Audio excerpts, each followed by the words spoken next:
Hello, everyone. Hope you're doing well. I just wanted to do an upload where I just wanted to share actually what's happening. I wanted to do this as almost like a warning or almost an indicator for those out there who may be missing symptoms the way I did. So let me backtrack. I just recently have been diagnosed with a mother of a fibroid. Let me tell you, it's been a ride.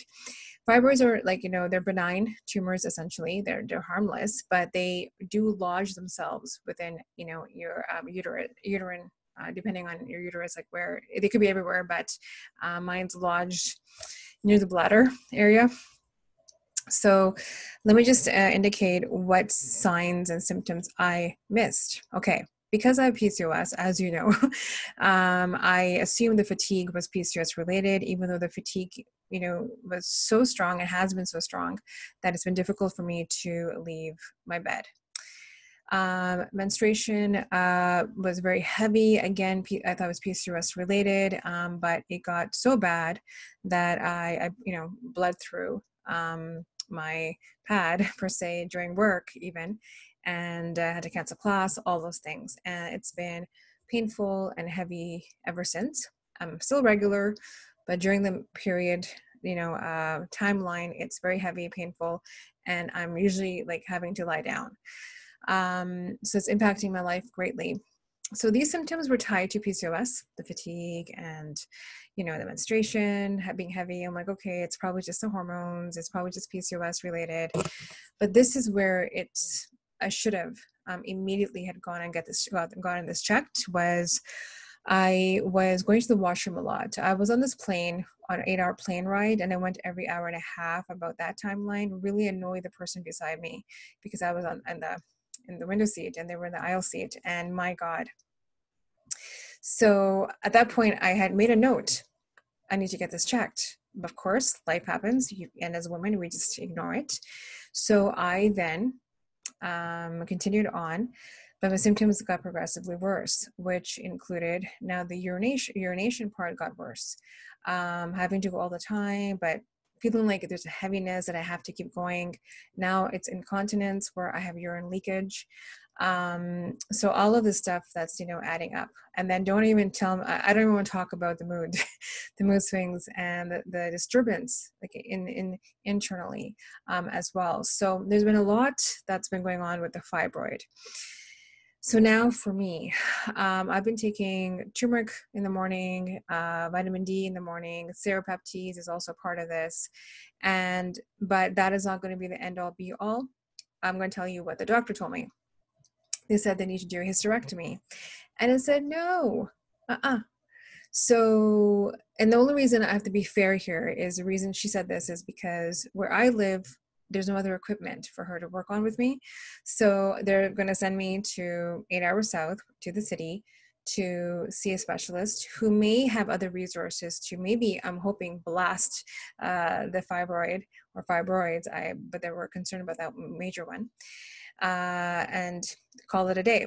But if the medical, let's say, options are not anything else besides the hysterectomy, then I already contacted a clinic where they have apparently eliminated or helped women eliminate uterine fibroids through this really heavy regimen of 15 different herbs, and it's like some sort of like system or something. And that's my backup plan.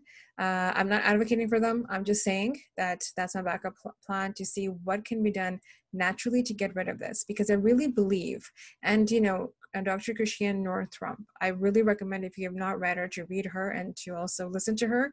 She understands a mind-body connection from a physician's perspective, and also too, Dr. Gaber Mate, he also, why when the body says no, and basically, the cost of hidden stress. So the mind and body connection is huge. Of course, I speak about this all the time with PCOS and stress, et cetera, But just wanted to update you, more importantly, call an alert that stating that if you feel your symptoms are becoming almost impossible, because we're so good with, like, look at me, I'm bleeding through and still working. Like, I'm going to the washroom, I'm leaking everything, I'm exhausted, I can't get up, I have headaches, I have mood swings, all this stuff, and you still function. So as women, we tend to do that, but please get checked, because the regret that I have is I should have gone when I felt the fatigue, or then I should have gone when the menstruation got to the point where I could not, I had to change every, half an hour. Something is wrong, right? But you're always told it's hormone related. So this is why it gets confusing. So just get checked and ask for ultrasound and see, what's happening. I only was taken, when I went for the appointment, I had asked for an ultrasound and they said why, and then I listed the symptoms, and the urination one, because I have PCOS, it always gets kind of blanketed under it. But the urination point and how I felt with my bladder is when the doctor thought, okay, it could be a fibroid. But otherwise, if I hadn't said that, I would not have gotten an ultrasound. So yeah, just, take some precaution, and hopefully this helps somebody out there. And anyone out there who's suffering with fibroids, tell me how are you doing it? How are you doing? And tell me what you're doing to ease the symptoms at this point. So yeah, it's definitely not an easy thing to live with. Quality of life is definitely affected. Okay, so that's all I'm going to say. Hope all is well. And again, anything that's off, please get it checked out immediately. This was like a year and a half ago. If I had gotten checked at that time, I wouldn't be so far behind, and my symptoms would not be progressing so fast. All right, take care.